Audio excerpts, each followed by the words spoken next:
High বন্ধুরা, তোমরা সবাই কেমন আছো? আশা করি তোমরা সবাই অনেক বেশি ভালো আছো আর সুস্থ আছো। আর আমিও ভালো আছি। আর আজকে দেখো নিয়ে চলে এসেছি একটা দুর্দান্ত টেস্টি রেসিপি।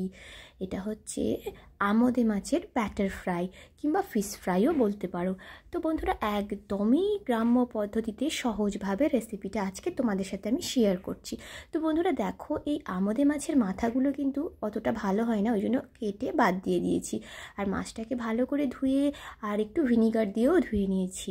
আর দেখো, এখন এই মাছটাকে একটু ম্যারিনেট করার জন্য দিয়ে দিচ্ছি এখানে 1/2 চামচ আদা বাটা, 1/2 চামচ রসুন বাটা, এখানে দেখো স্বাদ মতো একটু নুন আর হলুদ গুঁড়ো, লঙ্কার গুঁড়ো, এই সমস্ত কিছু মশলাটা দিয়ে মাছটাকে কিন্তু ম্যারিনেট করে আমি আধ ঘন্টা রেখে দেবো।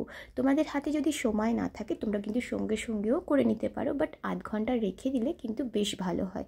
তো বন্ধুরা দেখো, এইভাবে কিন্তু ম্যারিনেট করে কিছুক্ষণ রেখে দেওয়ার পর আমি দেখো একটা ব্যাটার তৈরি করে নিচ্ছি। দিয়ে দিচ্ছি দেখো এখানে বেসন। তো যেই পরিমাণ তোমরা মাছ নেবে সেই পরিমাণ এখানে বেসনটা নেবে। এখানে দেখো আমি 4-5 চামচের মতো বেসন নিয়ে নিয়েছি। আর দিয়ে দিচ্ছি তাতে দেখো স্বাদ মতো নুন, হলুদের গুঁড়ো, লঙ্কার গুঁড়ো, আদা রসুনের পেস্ট, এখানে আবারও 1/2 চামচ করে আদা রসুনের পেস্টটা আমি অ্যাড করছি। আর দিয়ে দিচ্ছি বেকিং সোডা। তো এখানে দেখো 1 চিমটি মতো সোডাটা দিচ্ছি, তাছাড়া আর কিছুই না, একদমই খুবই সামান্য উপকরণে বাড়িতে থাকা যে উপকরণগুলো সেগুলো দিয়েই কিন্তু এই দেখো বেসনটাকে একদম সুন্দর করে গুলে নিতে হবে। তো বন্ধুরা, এখানে বেসনটা কিন্তু খুব বেশি পাতলা করে গুললে হবে না, এখানে কিন্তু একটু মোটা রাখতে হবে বেসনটাকে। তো বন্ধুরা দেখো, ভালোভাবে চামচ দিয়ে নেড়ে চেড়ে একদম সুন্দর করে মিক্স করে নিয়েছি। আর এবারে দেখো এই আমোদে মাছগুলোকে, এগুলোকে কিন্তু আমরা আমোদে মাছই বলি, বাট তোমরা অন্য কিছু নামেও ডাকতে পারো, বাট কী নামে ডাকো সেটাও কিন্তু আমাকে কমেন্ট করে জানিও। তো বন্ধুরা, যদি কিন্তু তোমাদের ভিডিওটা ভালো লাগে তাহলে অবশ্যই কিন্তু আমার চ্যানেলটাকে সাবস্ক্রাইব করতে ভুলো না কিন্তু। তো দেখো, এখানে শুকনো কিছুটা বেসন নিয়েছি আর এই মাছটার মধ্যে শুকনো বেসনটা কিন্তু আগেই কিন্তু গায়ে লাগিয়ে নিলাম। তো এইভাবে দেখো খুবই ইজি। তো ভালোভাবে শুকনো বেসনের মধ্যে মাছটাকে এরকমভাবে দেখো এপিট ওপিট শুকনো বেসনটা গায়ে লাগিয়ে নেওয়ার পর তারপর কিন্তু এই দেখো এই যে বেসনের ব্যাটারটা করেছি না, এইতে কিন্তু ভালোভাবে দেখো মাছটাকে ডুবিয়ে তারপর কিন্তু আমি আগেই তেল গরম বসিয়ে দিয়েছি। তো এই ডিপ অয়েলে দেখো আমি ফ্রাই করে নেব।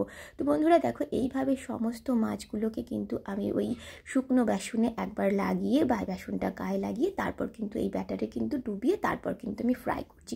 তো এইভাবে তোমরা মাছগুলো ফ্রাই করলে না পুরো মাছটার উপরে যে বেসনটা খুব সুন্দরভাবে লেগে যায়। আর নইলে কিন্তু মাছটা একদম মাছের গায়ে বেসন, যদি এমনি ডিরেক্ট বেসনে ডুবিয়ে মাছটা ভাজো তাহলে সেক্ষেত্রে কিন্তু বেসনটা কিন্তু একদমই গায়ে ভালোভাবে লাগতে চাইবে না। তো বন্ধুরা দেখো, আমি কিন্তু গ্যাসের ফ্লেমটা এখানে মিডিয়াম টু হাই ফ্লেমে মাছগুলোকে কিন্তু ভেজে নিচ্ছি। আর মাছগুলো কিন্তু ভিতর থেকে একদমই ভালোভাবে পারফেক্টভাবে সিদ্ধ হয়ে যাবে। আর খেতেও কিন্তু বন্ধুরা অসাধারণ এই মাছের মানে ফিশ ফ্রাইটা বা ব্যাটার ফ্রাই। তো বন্ধুরা দেখো, আর একদমই তেলটা যখন গরম হয়ে যাবে সেই গরম তেলেই কিন্তু আমি এই মাছগুলোকে ভেজে নেব। তো খুবই ইজি। আর আস্তে আস্তে দেখো আমি উল্টে দিচ্ছি। তো যেহেতু একসাথে তো অনেকগুলো দিয়েছি, বাট একটার সাথে একটা লেগে যাচ্ছে। তো একটু দেখো একদিকটা ভালোভাবে হয়ে গেলে কিন্তু অটোমেটিক ছেড়ে যাবে। আর এখানে কিন্তু একদম দেখো ভাঙবেও না। আর দেখতেই পাচ্ছ একদম কিন্তু মাছগুলো জাস্ট হয়ে এসছে। দেখো উল্টে পাল্টে কিন্তু লালচে করে আমি মাছগুলোকে ভেজে নিচ্ছি। তো বন্ধুরা, এই মাছটা জাস্ট খেতে লাগে অসাধারণ। জানোই তো শীতের সন্ধে এই রকম মাছ ভাজা মানে ব্যাটার ফ্রাই থাকলে না, ফিশ ব্যাটার ফ্রাই, তো এই রকম থাকলে জাস্ট সন্ধেটা একদম জমে যায়। তো বন্ধুরা, এই রকম ফিশ ফ্রাই খাওয়ার জন্য অবশ্যই কিন্তু তোমরা এরকমভাবে ট্রাই করো, ভীষণ ভালো লাগবে। আর দেখো এইভাবে এখন দেখো মাছগুলো কিন্তু একদমই ভালো করে ফ্রাই করে নিয়েছি। আর এইবারে আমি তেল ঝরিয়ে আমি মাছগুলো একটা প্লেটে তুলে রাখবো। তো এই মাছের পাকোড়াও বলতে পারো তোমরা।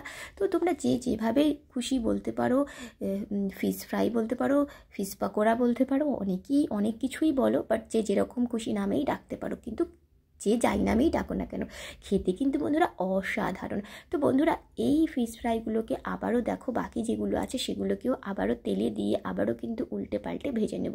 আর বন্ধুরা, এটা কিন্তু খুবই ছোট মাছ, আর এটা সি ফিশ, এটা সমুদ্রের মাছ। তো বন্ধুরা, এটা কিন্তু না এমনিও খেতে যেরকম ভালো লাগে আর এরকমভাবে ব্যাটার ফ্রাই করলেও ভীষণ ভালো লাগে। তো বন্ধুরা দেখো, বাকি মাছগুলোকেও উল্টে পাল্টে তেলের মধ্যে আমি ভালো করে ভেজে নেব। আর তারপরে কিন্তু তেল ঝরিয়ে তুলে নিতে হবে। তো বন্ধুরা, অবশ্যই অবশ্যই ট্রাই করো আর আমাকে কিন্তু কমেন্ট করে জানিও তোমাদের এই রেসিপিটা কেমন লেগেছে। তো বন্ধুরা দেখো, বাকি মাছগুলোকেও আমি এরকম তেল ছড়িয়ে আমি আবারও প্লেটে তুলে রাখছি। আর এখন দেখো সুন্দর করে একটা প্লেট সাজিয়ে নেব।